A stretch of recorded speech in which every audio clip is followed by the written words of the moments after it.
c'est très troublant de se dire que la Russie n'a même pas alerté le régime des Mollahs. Ah oui, c'est une forme de trahison.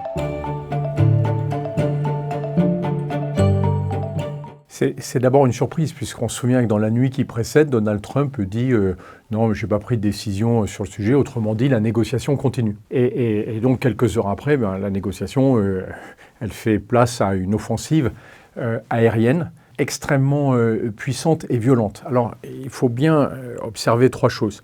La première, c'est que la Russie, qui est vraiment la puissance protectrice de l'Iran, ou qui était la puissance protectrice du régime des Mollahs jusqu'ici, l'a complètement abandonné. C'est-à-dire qu'elle n'a pas remplacé les matériels de défense aérienne, dont on peut imaginer qu'elle en a plus besoin dans sa guerre contre l'Ukraine que bien sûr en Iran, mais surtout la Russie était la seule puissance qui pouvait alerter le régime des Mollahs qu'un raid était en direction de Téhéran, et donc mettre à l'abri les dirigeants, parce que même une demi-heure d'alerte suffise pour immédiatement faire sortir les dirigeants et les emmener, déjà les disperser. Ça n'a pas pu échapper au système de renseignement russe, et c'est très troublant de se dire que la Russie n'a même pas alerté le régime des Mollahs. Donc quand on entend ensuite Vladimir Poutine envoyer un mot de condoléance au régime, on a l'impression que c'est un faire-part, quoi. Enfin, je dirais que voilà, il apprend la nouvelle alors que c'est lui qui était censé les protéger. Ah oui, c'est une forme de trahison. On se souvient qu'il y a encore 3 ans,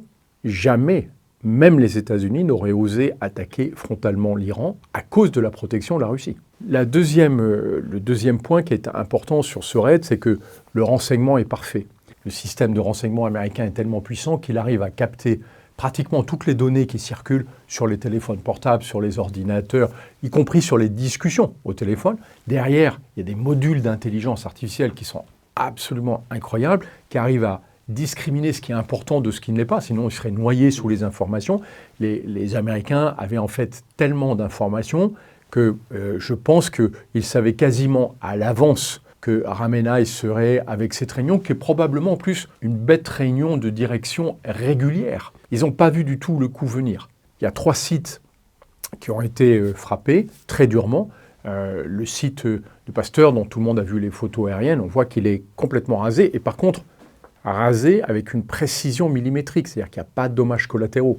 On voit bien la différence avec les opérations de dévastation de la bande de Gaza, sous prétexte d'attaquer le Hamas, où Israël a tout ravagé. Là, quand Israël décide de détruire une seule cible, ils ne détruisent que cette cible-là. Et le dernier point, qui est, à mon avis, très structurant dans le début de cette opération, c'est que, contrairement aux affirmations qui se contredisent d'ailleurs tous les jours des Américains aujourd'hui, évidemment, l'objectif, c'était bien de décapiter le régime des Mollahs.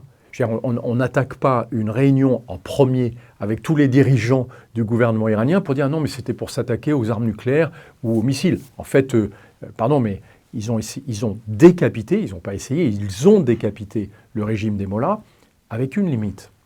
C'est qu'en fait, l'expérience des bombardements, je pense qu'elle est malheureusement ancienne, n'a jamais détruit un gouvernement.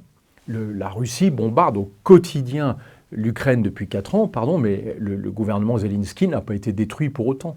Donc le fait de décapiter le régime ne le détruit pas. Et c'est là toute la question que pose ce raid, parce que si on regarde bien, ce raid, il est extrêmement puissant, mais au fond assez limité en termes de moyens. D'abord, il y a la distance, et puis surtout, les Américains et les Israéliens ne peuvent que bombarder l'Iran, mais ils ne peuvent absolument pas envoyer une force d'invasion terrestre. Les Américains et les Israéliens n'ont absolument pas les moyens d'envahir un pays qui est 3 fois plus vaste que la France.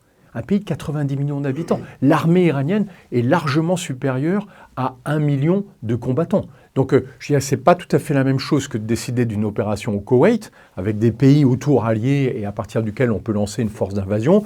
Et puis, lancer une invasion de l'Iran serait totalement vaine, d'autant que les Iraniens ont une histoire millénaire. Et si jamais il y avait un envahisseur, je pense que malgré leur dissension, ils se ligueraient tous contre l'envahisseur. Donc, no way. Alors ça pose la question, bien sûr, ces vagues de bombardements vont durer probablement encore quelques jours, mais du coup, la suite, c'est quoi, puisque ce ne sont pas ces bombardements qui renverseront le régime.